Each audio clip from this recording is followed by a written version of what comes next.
প্রথমে আমরা 3 দিয়ে 4কে মাল্টিপ্লাই করব। 3 এই যে এভাবে। এখন এই অ্যান্সারটা আমরা কোথায় লিখব? আমি এখানে অ্যান্সারটা সর্বোচ্চ বাম দিকে 2টা ঘরে লিখব। আমার 2টা ডিজিট সর্বোচ্চ লাগতে পারে।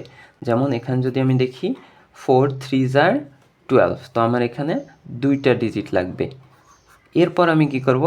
এই 3 দিয়ে এবার আমি এই 3টাকে মাল্টিপ্লাই করব। 3 3 3 3 are 9। তাহলে এবার আমি অ্যান্সার কই লিখব? এবার আমি অ্যান্সার এক ডিজিট সরে যাব ডানে, আমি এই অ্যান্সারটা পরের 2 ডিজিটের মধ্যে লিখব এখানে। এখন কখন কোন ডিজিটে অ্যান্সার লিখব এটা ডিপেন্ড করছে প্লেস ভ্যালুর ওপর। দেখুন এখানে 4-এর প্লেস ভ্যালু কিন্তু 40 আর এখানে 3-র প্লেস ভ্যালু 30।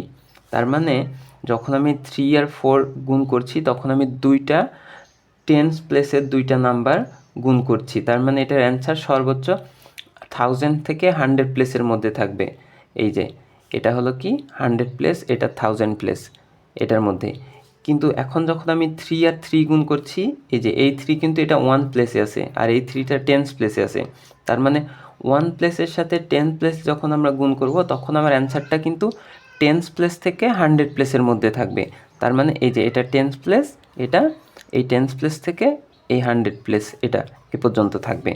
তাহলে 3 3 are 9, আমার 9 লিখতে একটা ডিজিট লাগে। তাহলে আমি এখানে কি লিখব? এই 2টা ঘরের মধ্যে আমি 9 লিখব। তাহলে এখানে লিখব এটা 9, এখানে 0 দিয়ে দিতে পারি আমি। এখন আমি কি করব? এবার এই 2 দিয়ে আমি আবার এই 43কে গুণ করব। প্রথমে আমি 4কে গুণ করব। তাহলে 4 × 2, এই নাম্বারটা আমি কোথায় লিখব? এখানে আমি দেখব এখানে কিন্তু 4-এর প্লেস ভ্যালু কত? 40। তার মানে এটা টেন্স প্লেসে আছে আর 2টা আছে ওয়ান্স প্লেসে। তার মানে একটা টেন্স প্লেসের একটা ওয়ান্স প্লেসের নাম্বার আবারও। তাহলে এটা লেখার জন্য আমার সর্বোচ্চ টেন্স প্লেস থেকে 100 প্লেসের মতো জায়গা লাগবে। তাহলে এটা আমি লিখব কোথায়? এই 2 ডিজিটে, এই 2 ঘরের মধ্যে টেন্স প্লেস থেকে 100 প্লেসের মধ্যে লিখব। তাহলে 4 2 are 8, 8 লিখতে হলে এখানে আমি 8 লিখব, সামনে 0 দিয়ে দিলাম। এখন আমি 2 দিয়ে 3কে মাল্টিপ্লাই করব। 3 × 2, তাহলে এটা আমি কোথায় লিখব?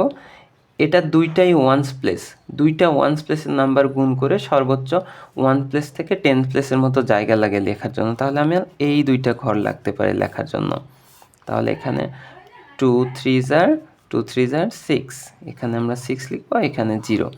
ঠিক এই প্যাটার্নে আমরা অ্যাবাকাসে নাম্বার লিখব। এবার আমরা অ্যাবাকাসে দেখে নিই যে এটা কীভাবে অ্যাবাকাসে করব।